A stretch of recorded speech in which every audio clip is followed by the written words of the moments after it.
2024 लोकसभा चुनाव नजदीक है और ऐसे में 22 जनवरी में राम मंदिर का उद्घाटन हुआ है, जिसकी चर्चाएं खूब चल रही हैं और विपक्ष के पास इसको लेकर क्या है, क्या तोड़ है, क्या काउंटर है, इसके बारे में चर्चा करेंगे। हमारे साथ कांग्रेस, समाजवादी पार्टी और भाजपा से भी शामिल हैं। यहाँ पर सबसे बात करेंगे, लेकिन सबसे पहले बात करते हैं कांग्रेस से। कांग्रेस के जिला अध्यक्ष हमारे साथ हैं अवनीश काजला जी।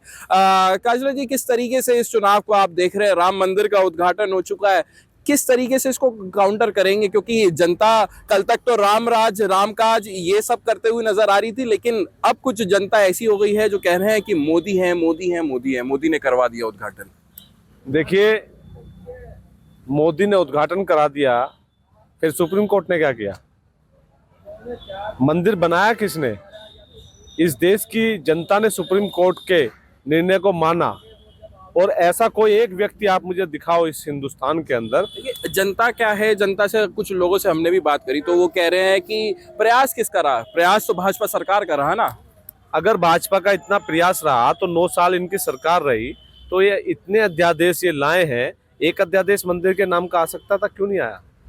ये सिर्फ और सिर्फ राजनीतिक लाभ लेने के लिए, और जो असली मुद्दे हैं जनता के, बेरोजगारी, शिक्षा, किसानों की समस्या, नौजवानों की समस्या, महिलाओं पर अत्याचार, दलितों पर, पिछड़ों पर, अल्पसंख्यकों पर, इन सब मुद्दों से ध्यान भटकाने के लिए इस देश की भोली वाली जनता को ये धर्म के तरफ ले जाना चाहते हैं। लेकिन इस देश की जनता इन्हें 2019 में देख चुकी है और देश की जनता अब आने वाले टाइम में मुद्दों पर वोट करेगी। आप बताइए, एक तरफ प्रधानमंत्री नरेंद्र मोदी कह रहे हैं कि जो राम है वो समस्या नहीं, समाधान है, विवाद नहीं है। वो बार बार ये कहते हुए वहां पर नजर आए हैं कल के अपने भाषण में। आपको क्या लगता है, क्या कहना चाहिए इसमें?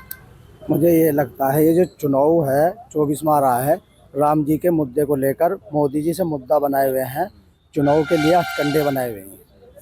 और ये जो जनता है ये समझ गई है मोदी जी को कि ये इनका हथकंडा नहीं चलेगा। राम जी तो सबके मन में है, भगवान अल्लाह ये सब मन में होते हैं। मंदिर मस्जिद तो बात की काम है, पहले मेरे मन में है राम जी और भगवान जी, अल्लाह भी। ये तो एक चुनाव का मुद्दा बना रखा है और कुछ नहीं है जी। ये तो पब्लिक को वो दिखाना चाहते हैं कि ये मंदिर हमने बनवाई। मंदिर तो पहले ही बनी हुई थी, अब तो कार्य हुआ है उसमें। हमारे साथ तालिब रिजवी जी हैं समाजवादी पार्टी से। किस तरीके से अब आगे की रणनीति तैयार हो रही है समाजवादी पार्टी की ओर से? अभी देखा गया है कि आरएलडी को 7 सीटों पर कह दिया गया है, अभी सहमति बनी है, लेकिन अभी कांग्रेस से भी बात करनी बाकी है। तो क्या रणनीति आगे चल रही है लोकसभा चुनाव को लेकर, ये जो राम मंदिर आ गया उसके बाद? देखिए, राम मंदिर की बात आपने की। राम मंदिर की आस्था लोगों से जुड़ी हुई है और राम मंदिर राम का मंदिर है, राम भगवान का घर है। और भगवान का घर के ऊपर चुनाव लड़ने की तैयारी जो बीजेपी कर रही है, भगवान के ऊपर लगातार लड़ती आई है। मेरा आपसे कहना है कि जिस तरह से सुप्रीम कोर्ट के आदेश आए, पहले ही अल्पसंख्यक समाज ने, सब समाज ने बोला था कि जो सुप्रीम कोर्ट के आदेश होंगे हम उसका सम्मान करेंगे और उसको मानेंगे।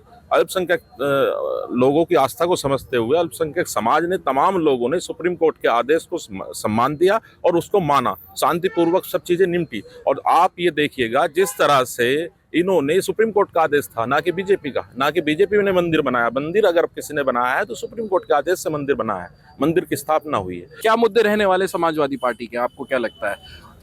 बस समाजवादी पार्टी मजबूत तरीके से गठबंधन में चुनाव लड़ रही है, अपना वो जीतेगी। क्या सिंपल सी एक लाइन में बिल्कुल लाइन सीधी है तो सीधी कही जाएगी। अब ये राम मंदिर का मुद्दा तो हमारे पास है नहीं, जैसे मोदी जी ले आए हैं, अपना उन्होंने कर दिया है चालू, अपना सब चालू कर रखा। हिटलर साई चल रही है, ठीक है, लोगों को मंदिरों के बाहर रोका जा रहा। लेकिन प्रधानमंत्री ने, जैसे मैंने अभी उनसे भी कहा, कि उन्होंने कहा है कि विवाद नहीं है, समाधान है राम। नहीं, समाधान तो पहले हो जाएगा। राम जी तो पहले आ लिए थे, मोदी जी थोड़ी लाए हैं। ये तो मोदी जी लाए हैं, तो थोड़ी के मोदी जी ले आए राम जी को। राम जी तो पहले आ लिए। राम जी को मोदी जी ने ले, मोदी जी को राम जी लाए। और राम जी सबको लाए, जिसने दुनिया को बनाया। आप उसको बनाने की बात कर रहे हैं, उसके घर को बनाने की बात कर रहे हैं, जिन्होंने आपका घर बनाया। आपने इनके भाषण सुने होंगे। आप ये कहते हैं कि मोदी जी को, अभी योगी जी ने कहा कि 500 साल से न्याय नहीं मिला था, कि राम जी को न्याय आप दिलाओगे। ये तो वो वाली बात हो गई, कोर्ट में बैठे हुए जज को मुलजिम ये कहता है कि हम न्याय हम जज को देंगे। अरे वो जिसने पूरी दुनिया का निर्माण किया, उसके निर्माण की आप बात करते हो, उसको न्याय दिलाने की बात करते हो, शर्म आनी चाहिए आप। और भी लोगों से बात कर लेते हैं यहाँ पर।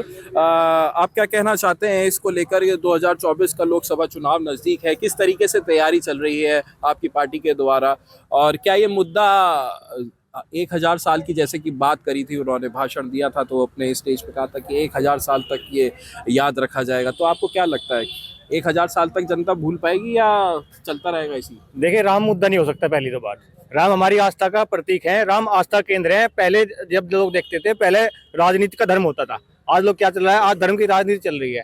राम मुद्दा नहीं हो सकता, राम आस्था का बिंदु हो सकते हैं। राम ये समाधान की बताते हैं, क्या राम समाधान किसानों का निकाल सकते हैं, मजदूरों का निकाल सकते हैं, छात्रों का निकाल सकते हैं, मजदूरों का निकाल सकते हैं। आज पूरे देश में चारों तरफ राम राज्य की अगर बात करोगे, राम राज्य में हर वर्ग हर तबका खुश था। राम एक वो बिंदु थे जिन्होंने अपने राज धर्म निभाने के लिए अपनी पत्नी को त्यागने का काम किया था। आज देश में हर वर्ग दुखी है। रविंद्र जी, जिस तरीके से आपकी पार्टी के अन्य लोगों ने बताया, मुद्दे गिनवाए, क्या ये मुद्दे हावी हो पाएंगे भाजपा सरकार पर, जो जनता पसंद कर पाएगी? आपको क्या लगता है इसको लेकर? ये मुद्दे पसंद आएंगे जनता को, क्योंकि जो ये मुद्दे हैं ये जनता से जुड़े हुए मुद्दे हैं। बेरोजगारी, शिक्षा, दवाई, और ये जो 15-15 लाख की इन्होंने 2014 में जब घोषणा की थी कि 15 लाख हर व्यक्ति को मिलेगा, कहाँ है 15 लाख? कहाँ चला गया काला धन? और जितने भी इन्होंने काले धन वाले थे, जितने देश को लूट के चले गए, कहाँ है विजय माल्या? हाँ, विजय माल्या जी कहाँ है? कहाँ नीरव मोदी? मैं आपकी बात पे ही आ जाता हूँ। विपक्ष ये भी सवाल किया करता था कि 370 हटाने की बात करते हैं, ऐसा नहीं हो सकता। विपक्ष ये भी कहा करता था कि राम मंदिर बनाने की बात करते हैं, इसको मुद्दा बना रखा है, राजनीति कर रहे हैं राम मंदिर के नाम पर, राम मंदिर बनाएंगे लेकिन तारीख नहीं बताएंगे, ये सारी बातें आया करती थी। लेकिन सारी चीजें करके दिखा रहे, क्या पता 15 लाख भी आ जाए। फिर कहाँ से आएंगे 15 लाख? अभी इनकी 2 योजनाएं इनकी पूरी होने जा रही हैं, 10 साल इनको पूरे होने जा रहे हैं, कहाँ है 15 लाख बताइए आप? वो तो गडकरी जी ने कह रहे थे, जुमला कर दिया। और कहाँ विजय माल्या जी कहाँ है? नीरव मोदी जी कहाँ है? बैंकों को लूट लूट के सारा हमारे देश का पैसा, जो जनता का पैसा था, सारा इन्होंने विदेशों में अपने भेज दिया है। क्या इनकी वहाँ मिली भगत नहीं है क्या इनकी? आप भाजपा का नेतृत्व कर रहे हैं, आज सबकी बात आपने सुनी है, बेरोजगारी, युवाओं को नौकरी नहीं मिलना, महिलाओं के साथ उत्पीड़न, तमाम चीजें हैं, सबने बताया यहाँ पर। आपका क्या स्टैंड है? क्या राम ही सब कुछ करवा देंगे? 70 कांग्रेस की सरकार रही, क्यों खत्म नहीं कर पाई? सबसे पहला सवाल ये है, कांग्रेस से ही है, क्या खत्म नहीं कर पाई? 70 साल से जो आज ये मुद्दे हैं, ये तो हमेशा रहे हैं। बेरोजगारी और ये जितने भी मुद्दे इन्होंने बताए तो शुरू से रहे हैं। आज 2014 से जो सरकार आई है, जनता को केवल विकास, सुरक्षा जो पूर्ण तरीके से मिल रही है पूरे देश के अंदर। और उसमें रही बात चुनाव की 2024 के, तो चुनाव में तो देखो, जब 10 साल लगातार सरकार और आने वाले 5 साल भी भारतीय जनता पार्टी की सरकार ही आएगी, चुनाव का रिजल्ट 3 महीने बाद आ जाएगा, आप देख लेना। एनसीआरबी का डाटा की बात कर रहे हैं तो बात कर लेते हैं। क्या कह रहे थे आप अभी? देखिए, उत्तर प्रदेश आप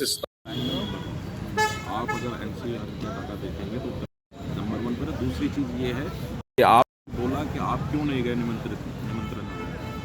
4 बड़े शंकराचार्य क्यों नहीं गए जब निमंत्रण पर गए? क्यों मना कर रहे? पर लेकिन शंकराचार्यों के अभिमुक्तेश्वर जो है, उन्होंने ये कहा कि मंदिर में जाने के लिए नरेंद्र मोदी से आने से बदलाव जरूर हुआ है, उन्होंने पक्ष भी रखा अपना। किस तरह का बदलाव जरूर हुआ है। आप पेट्रोल के रेट देख लीजिएगा, 2014 थे कहाँ और अब कहाँ पहुँच गए हैं। आप गैस सिलेंडर पर, जब गैस सिलेंडर के रेट बढ़े थे, 10-20 रुपए बढ़े थे, उस वक्त आप चूड़ियां भेजने का काम कर रहे थे, लेकिन आज गैस सिलेंडर के रेट कहाँ पहुंच गए हैं? अब कहाँ वो चूड़ियां हैं जो आप पोस्ट करना चाह रहे थे जब आप धरने पर बैठे थे, जब गैस सिलेंडर आपने सर पर रखा हुआ था? आज वो गैस सिलेंडर कहाँ है जब गैस सिलेंडर के रेट ऊंचाई हो गई है? अभी इन्होंने बात की 2014 की, 2014 से अब तक किस तरह का बदलाव हुआ है? किसानों के आप देख लिए, गन्ने पर पैसा नहीं बढ़ता, किसानों के रेट कम कर दिए जाते हैं, बेरोजगारी बढ़ जाती है, 20 रुपए बढ़ गए 3 साल के अंदर 20 रुपए बढ़ा दिए जाते हैं। जब जहाँ आप ये देखिए महंगाई कितनी ऊंची पहुंच गई है, किसान किस तरह से अपना गुजारा करेगा? लगातार अगर आप देखेंगे, लगातार किसानों के आत्महत्या की दर बढ़ी है, लगातार किसानों का कर्ज माफी की बात करते थे, कौन सा कर्ज माफ कर दिया किसानों पर? लगातार आप बड़े बड़े उद्योगपतियों का कर्ज माफ कर देते हैं। आपके मोदी जी पैसे लेकर भाग जाते हैं लेकिन उनको पकड़ नहीं पाते। लेकिन किसान अगर आपसे कर्ज ले लेता है, अपना घर कर्ज पर कैसे कैसे चला रहा है, आप बता रहे हैं, बिल्कुल सही बात है। आप सारी चीजें बता रहे हैं, भाजपा पर कई तरीके का आरोप भी लगा रहे हैं, एनसीआरबी जो डाटा है उसकी भी बात जिक्र हो चुका है। लेकिन क्या ये सारे मुद्दे एक चीज पर भारी रहेंगे क्या? किस चीज पर भारी? अयोध्या राम मंदिर, जिसकी कल तक चर्चा चल रही थी, रामकाज पे सब लगे हुए थे, और फिर वही सब बात है कि जब जनता राम करने लग जाए, नरेंद्र मोदी का नाम लेने लग जाए, तो कैसे आप इसको मैं मुद्दे की बात नहीं कर रहा हूं, मुद्दे आपने गिनवाए, इसके अलावा मैं मंदिर की बात कर रहा हूँ। राम, भगवान राम, ये कोई मुद्दा हो सकता है? शर्म की बात है अगर बीजेपी कह रही है कि मुद्दा है।